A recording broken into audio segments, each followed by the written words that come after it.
Most fitness myths do not sound ridiculous. They sound practical. Sweat more, stretch first, train for an hour, feel sore, or it did not work. That is why they spread. They feel like simple rules in a world where exercise already feels confusing. The problem is not that every claim is completely false. Many myths begin with a real body signal. Sweat is real, soreness is real, fat burning during exercise is real, but a real signal can still be the wrong scoreboard. So the useful question is not which fitness myth should we mock next. It is this: when exercise advice sounds obvious, what is it actually measuring and what is it missing? Start with strength training, because several myths come from the same mistaken idea, that strength only matters when muscles get visibly bigger, and that heavier training is automatically risky or excessive. For young people, the old fear is that resistance training damages growth plates. The evidence points in a calmer direction. Properly supervised strength training does not appear to carry a greater inherent risk than other youth sports. Children can also gain strength before testosterone becomes the main story. Studies report strength improvements of around 30 to 50% after 8 to 12 weeks of proper training. Much of that comes from the nervous system learning the movement. The same mistake appears in the claim that heavy weights make women bulk up automatically. Muscle size is not created by a dumbbell alone. It depends on training, nutrition, recovery, genetics, hormones, and time. Regular strength work usually builds function before anything dramatic appears in the mirror. Another myth says results need many sets and expensive equipment, but beginners can improve from even a single correctly performed set per muscle group. More volume can help, but it is not the entry ticket. Basic movements and consistency matter a great deal. There is also a performance myth.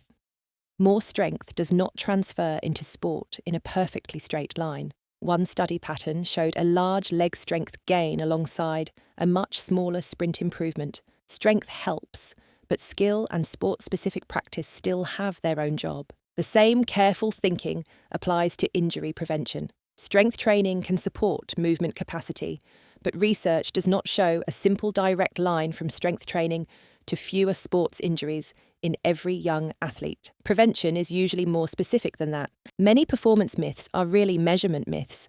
People look for a sign that the workout counted. The 1-hour rule is a good example. Research and guidelines are clearer than that. Shorter sessions can still support health when the movement is consistent and well chosen.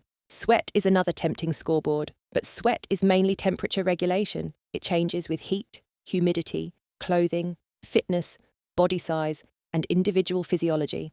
A sweaty session may be hard. It may also just be hot. Pain is a more serious version of the same problem. Discomfort can be part of effort. Pain is not proof that the exercise is better. It is information. Sometimes it means the technique, load, range, or recovery needs attention. Pre-exercise stretching is another old rule that needs detail. Static stretching before strength and power work may reduce performance, especially when stretches last longer than about 45 seconds. Dynamic warm-ups usually prepare the body more directly. Fitness components are not separate boxes either. Strength, endurance, mobility, balance, speed, coordination, and skill overlap differently depending on the activity. A body does not train from a spreadsheet. It adapts to the task it is asked to practice. Spot reduction is the body composition version of this error. Training one area can make that area stronger. It cannot tell the body to remove fat from that exact place. Fat loss is regulated across the body, not by postcode.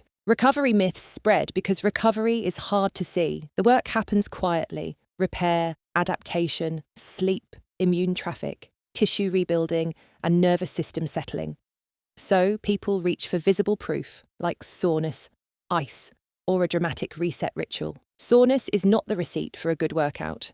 Some useful sessions cause soreness, others do not. Delayed onset muscle soreness may appear days later. Its absence does not mean the session failed, and its presence does not mean the session was ideal.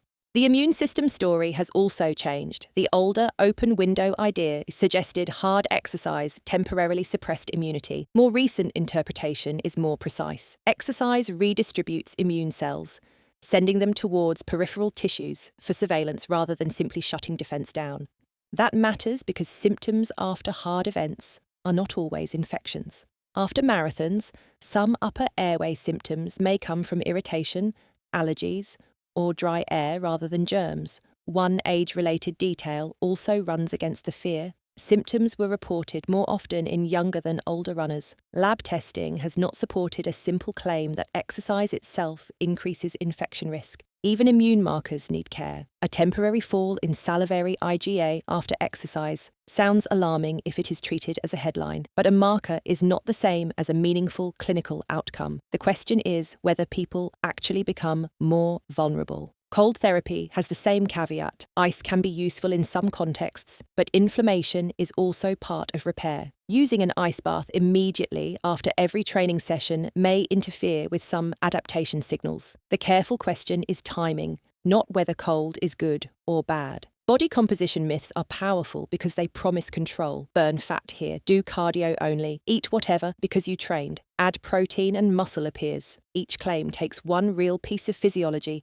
and stretches it too far. Cardio can help weight management because it uses energy and supports heart health. But cardio alone is not the whole map. Resistance training helps preserve or build muscle, which supports function and contributes to resting energy use over time. Muscle also does not turn into fat when someone stops exercising. They are different tissues. Reduced training can lead to muscle loss. Changes in food intake, activity, and energy balance can lead to fat gain. Those processes can happen together, but one tissue is not transforming into the other. Exercise also does not cancel unlimited eating. That does not make exercise weak. It means energy balance still exists. A workout can be valuable for health, strength, mood, and fitness, while still being outweighed by a pattern of excess intake. Protein has a similar limit.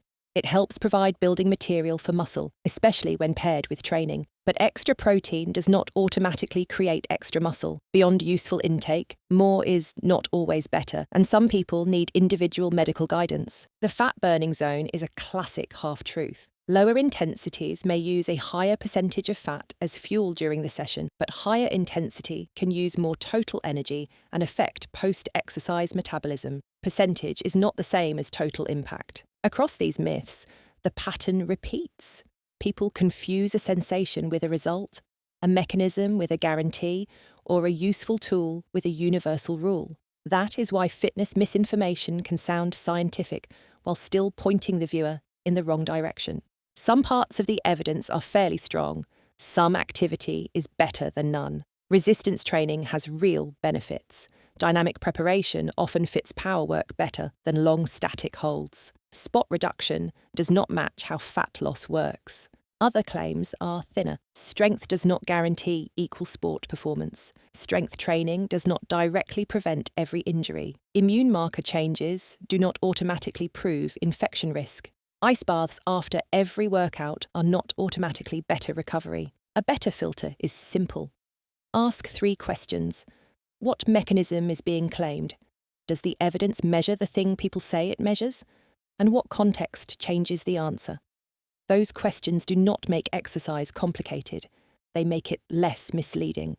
The takeaway is not that every popular rule is useless. It is that exercise works through adaptation, not slogans. The body responds to repeated, appropriate stress, enough recovery, good technique, useful nutrition, and realistic expectations. If a claim makes exercise feel more confusing, the full BeSund article and supporting references are linked in the description.